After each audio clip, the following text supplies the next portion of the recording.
China Vietnam Red Diplomacy. China Vietnam Red Diplomacy.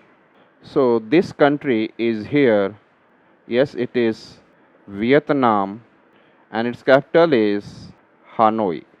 And here, all of you know, it is China. So we have to see China Vietnam red diplomacy. So, as per the China Vietnam red diplomacy, why it is in the news? ये news में क्यों है? The recent visit of the Vietnamese president aims to revive the historical bonds and camaraderie established between Mao Zedong and Ho Chi Minh, thereby strengthening strategic political trust in their bilateral relations. इस recent visit में Vietnamese president जो थे वो try कर रहे थे ये revive करने के लिए कि जो हिस्टोरिकल बैक बॉन्ड है बिटवीन चाइना एंड वियतनाम के बीच में है उसको और स्ट्रेंथन किया जाए, क्योंकि ये आज के समय से नहीं, ट्रेडिशनल समय से पहले जब माओ जेडोंग जो कि one of the I said that great portion of China who made the what foreigners and then other colonial countries over there they tried to remove them, उनको हटाया, वहाँ से देश को आज़ाद कराया और साथ में माओइस्ट के रूप में कहा जाए तो कम्युनिज़्म को लेकर चाइना में लेकर बड़े बड़े लीडर हैं वो माओ जेडोंग, और साथ ही साथ हो ची मिन जो हैं वियतनाम के वो भी एक बड़े कम्युनिस्ट लीडर थे 1945 के आसपास से. सो यस दे उनके बीच में काफ़ी अच्छा रिलेशन था. उसी बायलेटरल रिलेशन को लेकर जो आपके द प्रेसिडेंट ऑफ वियतनाम हैं वो बोल रहे हैं कि हमारे बीच में आपस में जो पॉलिटिकल ट्रस्ट है उस और बायलेटरल रिलेशन है जो स्ट्रेटजिक लेवल पर वो हमारा आसपास हमारे ज़्यादा स्ट्रेंथेंड होना चाहिए. Current diplomatic relations between China and Vietnam. तो आज के डेट में कैसा है चाइना और वियतनाम के बीच में diplomatic relation? The revived political trust. The Vietnamese president visit to China was focused on rekindling the historical comradeship between Mao Zedong and Ho Chi Minh. इन्होंने ये चाहा, इनका जो सोच था कि जो पॉलिटिकल रिलेशन है जो हो ची मिन के समय था वैसा ही रिकाइंडलिंग किया जाए, दोबारा वैसा ही, और कॉमरेडशिप लाया जाए जिससे कि फ्रेंडशिप जैसे पहले थी वैसे लेकर आया जाए, with the intent to enhance political trust and strengthen the comprehensive strategic cooperative partnership between the both communist nations. So both the nations are communist, और ये पहले जैसा रिलेशन आपस में पॉलिटिकल ट्रस्ट के साथ, स्ट्रेटजिक कॉपरेशन के साथ, जहाँ पर सैन्य स्तर पर एक दूसरे को सहायता करें, तो ये चाह रहे हैं वियतनाम के president. The joint statement on corporation. Both the nations reiterated their commitment to promoting socialism and expressed their desire to develop a Vietnam-China community with a shared future. दोनों नेशन ने अपने जॉइंट स्टेटमेंट लिया on corporation को लेकर. दोनों ही nation ने इस बात को बार बार दोहराया और कमिटमेंट किया कि हम लोग सोशलिज़म को प्रमोट करेंगे आपस में, और एक्सप्रेस अपनी इच्छाओं को बताएंगे जिससे कि वियतनाम और चाइना के बीच में रिलेशनशिप और फ्यूचर में बड़ा अच्छा हो सके और शेयरिंग लेवल पर आ सके. Economic and strategic agreement. The visit yielded 14 agreements across various sectors, including connectivity, infrastructure, healthcare, media.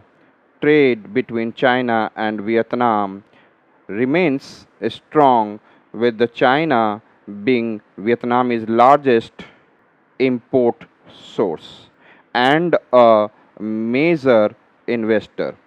So what we can say that economic and strategic agreement के बाद देखी जाए तो दोनों चाइना और वियतनाम के बीच में 14 एग्रीमेंट्स किए गए और ये डिफरेंट सेक्टर्स पे किए गए, जिसमें कि इनके बीच में आपस में कनेक्टिविटी बढ़ जाए, ट्रांसपोर्टेशन नेटवर्क या कनेक्टिविटी किसी और लेवल पर इंफ्रास्ट्रक्चरल डेवलपमेंट में दिया जाए, हेल्प एक दूसरे को करें।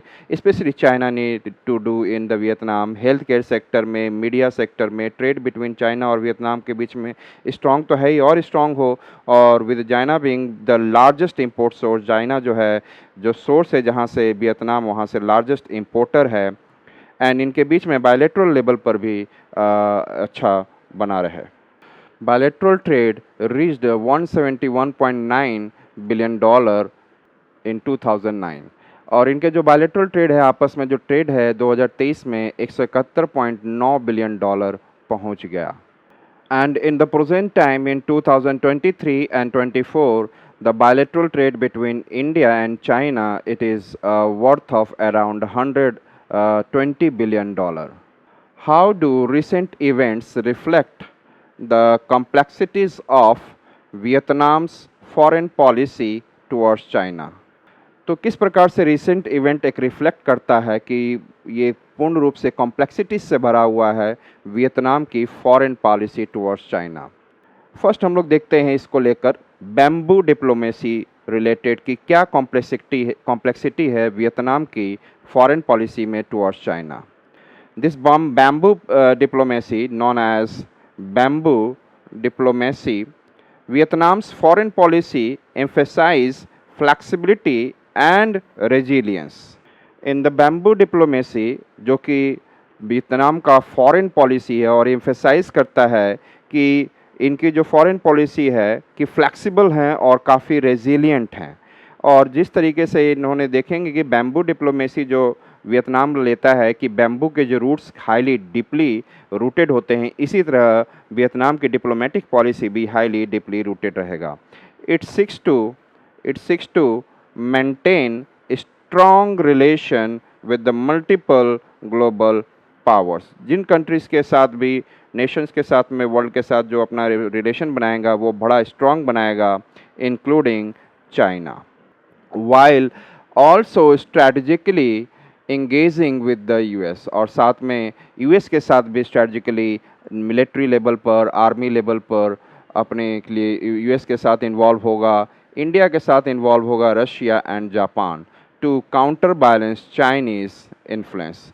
तो चाइनीज़ इन्फ्लुएंस को रोकने के लिए, काउंटर बैलेंस करने के लिए ये बैम्बू डिप्लोमेसी जो है वो ये लेकर आया हुआ है, जिसमें इटसेल्फ कॉम्प्लेक्सिटीज़ हैं कि वो चाइनीज़ इन्फ्लुएंस को कम करने के लिए आपके साथ कुछ स्ट्रेटजिक रिलेशन, अच्छे strategic relation US, Russia, India, Japan के साथ बना रहा है, जिससे कि उनको बैलेंस कर सके। और साथ में ये भी कह रहा है कि वो फ्लेक्सिबल है, रिजिलियंस है, सभी के साथ स्ट्रॉन्ग डिप्लोमेटिक रिलेशन बनाना चाहता है। और यहाँ पे चाइना के साथ वो याद करा रहा है कि there is an what I Mao Zedong और हो ची मिन के बीच में जो दोनों कम्युनिस्ट पावर थे, उन दोनों के बीच में हिस्टोरिकली काफ़ी स्ट्रॉन्ग रिलेशन था, वैसा बिल्ड करना चाहते हैं। तो थोड़ा सा कॉम्प्लेक्सिटी दिखता है यहाँ पे। Economic dependency versus strategic hedging. थोड़ा सा ऐसे ही देखिए, इकोनॉमिक डिपेंडेंसी ये होता है कि आप किसी पे इकोनॉमिकली डिपेंडेंट हैं, और स्ट्रैटेजिक हेजिंग है का मतलब है कि आप किसी से, आप स्ट्रैटेजिक लेवल पर आप क्या है अपने यहाँ इन्वेस्टर्स चाहते हैं और इन्वेस्टमेंट चाहते हैं। स्ट्रैटेजिक हेजिंग मतलब investment, there is a demand of investment, financial investment. तो यहाँ पर Vietnam's increasing economic interdependency with China evident in trade and investments. तो जो इन्वेस्टमेंट जो हो रहा है और ट्रेड में जो दिख रहा है वो एविडेंट है कि वहाँ पर वियतनाम में इकोनॉमिक इंटरडिपेंडेंसी बढ़ रही है चाइना के साथ, and contrast with its efforts to mitigate over reliance by strengthening ties with other global partners. और साथ ही साथ में वो देखता है कि हम अब जो कि चाइना के साथ जो ओवर रिलायंस है, उस ओवर रिलायंस को दूसरे यूएस, इंडिया, जापान और दूसरे के साथ भी अपना ग्लोबल पार्टनरशिप बनाकर, स्ट्रेटजिक रिलेशन, डिप्लोमेटिक रिलेशन बनाकर उसको काउंटर बैलेंस कर सके और उसके साथ जो ओवर रिलायंस है उसको कम किया जा सके। तो ये काफ़ी कॉम्प्लेक्सिटी भरा हुआ इनकी जो मीटिंग है, दैट इज़ आई सेड, इनको जो वियतनाम चाइना की जो रेड डिप्लोमेसी दिख रही है। This balancing act highlights Vietnam's pragmatic foreign policy approach. तो इस तरीके से जो देखा जाए कि जो फॉरेन पॉलिसी है वियतनाम का काफ़ी ज़्यादा वो किसी प्रिंसिपल पे डिपेंडेंट ना होकर बिहेवियर पे जो एक्चुअल में होना चाहिए थे, सो हम सही फॉरेन पॉलिसी कह सकते हैं कि आप काउंटर बैलेंस भी करना चाह रहे हैं, दूसरों के साथ अच्छा रिलेशन भी बना के रखना चाह रहे हैं, साथ में ओवर रिलायंस कम करना चाह रहे हैं चाइना के साथ। तो ये सारी चीज़ें देख कर कहा जाए तो ये किसी प्रिंसिपल और सिद्धांत पर डिपेंडेंसी नहीं है फॉरेन पॉलिसी, ये व्यवहारिक रूप से यथार्थ रूप say that is a true type of diplomatic policy है। Challenges Vietnam faces in maintaining sovereignty amid growing Chinese influence। और यहाँ पे अभी challenges क्या क्या हैं जो वियतनाम को फेस करता है और अपने सॉवरेनिटी को बनाए रखते हुए जबकि चाइना का इन्फ्लुएंस बढ़ता जा रहा है। तो पहला किस चीज़ को लेकर देखा जाए कि उसके जो चैलेंजेस हैं उसको अपने सॉवरेनिटी को बनाए रखने के लिए, पहला है territorial disputes. The ongoing territorial disputes over the Paracel Island in the South China Sea। South China Sea में वियतनाम के पास ही एक पैरासेल आइलैंड है, वहाँ पर उनके साथ डिस्प्यूट है, टेरिटोरियल डिस्प्यूट है between China and Vietnam and present significant challenge for the yes Vietnam. Vietnam के लिए ये इम्पॉर्टेंट चैलेंज है कि कैसे इस डिस्प्यूट को रिजॉल्व किया जाए और रिजॉल्व किया जाए। इकोनॉमिक चैलेंजेस देखा जाए चाइनीज़ इन्फ्लुएंस को लेकर, although Vietnam benefits from its economic ties with the China, China के साथ इकोनॉमिक टाइज उससे बेनिफिट्स हैं। The rising trade deficit and increasing Chinese investments. अब यहाँ पे धीरे धीरे ज़्यादा डिपेंडेंसी की वजह से यहाँ पे चाइना और वियतनाम के बीच में ट्रेड डेफिसिट आ चुका है कि बहुत ज़्यादा इंपोर्ट किया जा रहा है और एक्सपोर्ट चाइना में बहुत कम हो रहा है, और ये चाइनीज़ का इन्वेस्टमेंट इंक्रीज़ कर होते जा रहा है। Create a dependency that may impede Vietnam's autonomy. इसके वजह से वियतनाम की ऑटोनॉमी आने वाले समय में कहीं ना कहीं अफेक्ट हो सकता है और उससे डिसरप्ट हो सकता है। वियतनाम्स ऑटोनॉमी इन की डिसीजन मेकिंग एरियाज़।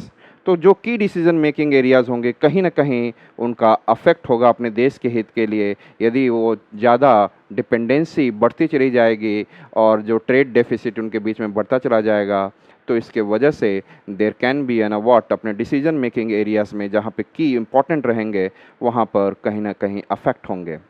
तो पर्टिकुलरली कौन से की डिसीजन मेकिंग एरियाज़ हो सकते हैं कंसर्निंग इंफ्रास्ट्रक्चर कनेक्टिविटी, इंफ्रास्ट्रक्चर के लेकर एंड कनेक्टिविटी को लेकर। तो ये जो इंफ्रास्ट्रक्चर एंड कनेक्टिविटी को लेकर कहीं ना कहीं उनकी जो है ट्रेड डेफिसिट, उन पर अपना इंफ्रास्ट्रक्चर डेवलपमेंट होगा तो उन्हें ये चाइना से ही कराना पड़ेगा, और दूसरी कनेक्टिविटी कहीं ना कहीं वो हैम्पर करेगा, यदि किसी और के साथ फ्रेंडशिप अच्छा बनाएंगे तो उनकी जो रिलेशन है हैम्पर करेगा। Strategic hedging and sovereignty. Hedging का मतलब पहले ही बता चुका हूँ, it is there is a need of investment. Vietnam is actively pursuing strategies to hedge against Chinese influence by the forming alliances with the US, Japan and India। तो US, Japan और India के साथ उनका अच्छा investment लेकर yes economic level पर hedging होकर strategic hedging ले लिया, मिलिट्री लेवल पर, इकोनॉमिक लेवल पे जब उनका इन्वेस्टमेंट यूएस, चाइना, जापान के साथ होगा, स्ट्रैटेजिक लेवल पर भी इन्वेस्टमेंट होगा, तो ऑटोमेटिकली ये चाइना का जो प्रॉब्लम है, उसकी जो इन्फ्लुएंस है कहीं ना कहीं उसके अगेंस्ट खड़ा उनको ताकतवर बनाएगा वियतनाम को। तो Vietnam is actively pursuing strategies, वो स्ट्रैटजीज फॉलो कर रहा है to hedge against China that influenced by the forming alliances with the US, Japan and India। Way forward if we see, so क्या इसके वे फॉरवर्ड होंगे, solution होंगे? Enhance bilateral engagement। India is encouraged to further deepen its strategic partnership with Vietnam through increased economic collaborations, cultural exchanges and joint defense initiatives। अब यहाँ पर यदि देखा जाए इन्हांस बायलैटरल एंगेजमेंट, वियतनाम को अपने बायलैटरल एंगेजमेंट को बढ़ाना होगा। और जहाँ तक इंडिया की बात की जाए तो India is encouraging to further depend, और अपने आपस के जो पार्टनरशिप है जो ट्रेड में लेकर हो उनको बढ़ाया जाए, इकोनॉमिक कोलैबोरेशन की जाए, और साथ में कल्चरल एक्सचेंजेस के द्वारा और जॉइंट डिफेंस इनिशिएटिव्स लिया जाए, चाहे नेवी लेवल पर हो, चाहे आर्मी लेवल पर हो, या एयरफोर्स लेवल पर हो, जो ऐसे एक्सरसाइजेस की जाएं जो एक दूसरे को जोड़ें। Support regional multilateralism, support regional multilateralism, support regional multilateralism means, इसका मतलब है कि इफ़ वियतनाम है तो ये वियतनाम जो है यहाँ पर आपको इंडोनेशिया के साथ अच्छा रिलेशन बनाए, इंडिया के साथ अच्छा रिलेशन बनाए, उनके साथ ट्रेड करे एट डिफरेंट लेवल पर, ऑस्ट्रेलिया के साथ करे, यस, यहाँ पर जापान के साथ करे, फिर यूएस के साथ करे। तो that is I said that multilateralism, support regional multilateralism. India should take an active role in regional forums and initiatives that foster multilateral cooperation such as the Quad and ASEAN led। तो और ये जो आज के date में है कि कहीं ना कहीं यदि भारत जो जिस मल्टीलैटरल ग्रुप के साथ जुड़ा हुआ है और ये जो वियतनाम है उसको सपोर्ट करे, and India should take an active role in the regional forums, जो कि आप जानते हैं, and initiatives that foster multilateral cooperation such as, आप जानते हैं कि क्वाड हमारा जो यूएस, जापान, ऑस्ट्रेलिया और इंडिया का जो क्वाड ग्रुप है, और आसियान लेड डायलॉग्स, तो ये जब सपोर्ट करेगा तो वो भी वियतनाम को सपोर्ट मिलेगा।